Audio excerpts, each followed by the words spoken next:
தக்காளியில் வடகம் எப்படி செய்யலாம் அப்படிங்கிறத பார்க்கலாம். ஆக்சுவலாக தக்காளி இப்போ வந்து ரேட் கம்மியாக இருக்குது. ஸோ தக்காளி யூஸ் பண்ணி இப்போ வெயிலும் அதிகமாக இருக்குது. ஸோ இந்த சீசனுக்கு இது வந்து ஒரு பர்ஃபெக்டான ஒரு நல்ல ஒரு சைட் டிஷ்ஷாக இருக்கும். ஸோ இது ட்ரை பண்ணி பாருங்கள். இது ஒரு லாங் ப்ராசஸ் தான், பட் நீங்கள் ட்ரை பண்ணி பாருங்கள். நான் இதுக்கு 2 டம்ளர் அரிசியை வந்து நான் ஊற வச்சுருக்கேன். 4 மணி நேரம் ஊற வச்சுருக்கேன்.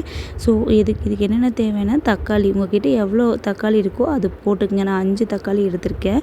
அப்புறம் வந்து 2 வெங்காயம், மிளகாய், சீரகம் தான். இதை நீங்கள் வந்து மிக்சியில் கூட அரைச்சி எடுத்துக்கலாம். பட் நல்லா பேஸ்ட்டாக அரைச்சி வரணுங்கிறனால நான் வந்து கிரைண்டரில் போட்டிருக்கேன். ஃபஸ்ட்டு அரிசி போட்டுருங்க. அதுக்கப்புறம் வந்து தக்காளி நான் வந்து பெருசாக கட் பண்ணிட்டேன். நார்மலாக சின்னதாக கட் பண்ணிங்கன்னா இந்த மாதிரி ஆகாது. ஸோ தக்காளியை நல்லா அரைப்பட்டதுக்கப்புறமா வெங்காயம், மிளகாய் போட்டு பூண்டு ஒரு 4 பல் பூண்டு இதுவும் போட்டு அதை நல்லா அரைக்கணும். அரைச்சதுக்கப்புறமா சீரகமும் ஒரு 2 ஸ்பூன் சீரகம் போட்டு அரைச்சிருங்க. அதுக்கப்புறமா ஆக்சுவலாக 2 டம்ளர் நம்ம அரிசி எடுத்துருக்கு இல்லையா, ஸோ 1 டம்ளருக்கு 2 டம்ளர் அளவு தண்ணி எடுத்துக்கோங்க. அப்போ 4 டம்ளர் நான் தண்ணி ஊற்றிருக்கேன். இதை நல்லா மிக்ஸ் பண்ணி விட்டு இதை அடுப்பில் வச்சு லோ ஃப்ளேமில் வச்சு நீங்கள் கலக்கிட்டே இருக்கணும். கைவிடாமல் கலக்கிட்டே இருந்தால் தான் அது அடிப்பத்தாமல் இருக்கும். ஸோ நல்லா கலக்கிட்டே இருங்க.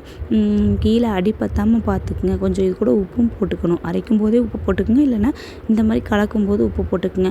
அடிப்பத்தாமல் வந்து நல்லா கலக்கிட்டே இருந்திங்கன்னா ஒரு பேஸ்ட் மாதிரி வந்துடும். இந்த பேஸ்ட்டு வந்து ஆற வைக்கணும். இந்த சூடு போகிற வரைக்கும் விட்டுறணும். ஸோ சூடு போனதுக்கப்புறமா அது இன்னும் நல்லாவே கொஞ்சம் கெட்டியாகும். கெட்டியானதுக்கப்புறமா நீங்கள் கொஞ்சம் தண்ணி தொட்டு அதை கையில் எடுத்து நம்ம முறுக்கு புளிகிற மிஷின் வச்சுருப்போம் இல்லையா, அதுக்குள்ளே வந்து போட்டு எந்த டிசைன் உங்களுக்கு வேணுமோ அந்த முறுக்கு புளிகிற டிசைன் எது வேணுமோ அதை போட்டுட்டு அதுக்குள்ளே போட்டு பிழிஞ்சிங்கன்னா முறுக்கு மாதிரியே நம்ம முறுக்கு சுடும்போது எந்த மாதிரி போடுவோமோ அதே மாதிரி போட்டுக்குங்க. போட்டுட்டு அது வந்து இது ஒரு டிசைன் இல்லை, உங்களுக்கு எந்த மாதிரி டிசைனில் வேணுமோ அதிலெல்லாம் மாற்றி போட்டாலும் இது ஈஸியாக எண்ணெயில் பொரித்து எடுத்துக்கலாம். ஏன்னா சாப்பாடு தானே போட்டிருக்கோம். ஸோ வந்து எண்ணெயில் பொரித்து எடுத்துக்கலாம். நான் போட்டிருக்க மாதிரி ஸோ நான் காமிச்சிருக்க மாதிரி போட்டுக்குங்க. போட்டதுக்கப்புறமா 2 நாள் நான் இதை வந்து வெயிலில் காய வச்சு எடுத்திருக்கேன். அது எப்படிங்கிறத பார்க்கலாம். ஸோ இதாங்க 2 நாள் காய வச்சதுக்கப்புறமா இந்த மாதிரி தான் நமக்கு கிடைக்கும். இதில் வந்து நீங்கள் என்ன டைப்பில் வேணாலும் போட்டுக்கலாம். காய வச்சு எடுத்ததை வந்து நார்மலாக ஒரு வத்தல் இல்லை அப்பளம் எப்படி பொரிப்பீங்க அந்த மாதிரி வந்து இந்த பொரிச்சு பாருங்கள். இது வந்து ரொம்பலாம் நீங்கள் இப்போ முறுக்கெல்லாம் போட்டிங்கன்னா அது வந்து மாவு. ஸோ அது வந்து வேகிற கொஞ்சம் டைம் கொடுக்கணும். இது அப்படியெல்லாம் இல்லை, ஆல்ரெடி என் வெயிலில் காஞ்சிருக்கு. ஸோ இது சீக்கிரமாகவே பொரிஞ்சிரும். விட்டிங்கன்னா வந்து கருகி போகிற மாதிரி ஆயிரும்.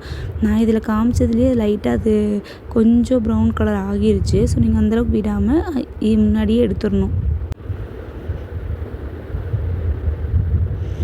ஸோ இது வந்து முறுக்குக்கு ஈக்குவலாகவே இருக்குங்க. நல்லாயிருக்கும். ட்ரை பண்ணி பாருங்கள். இந்த சம்மருக்கு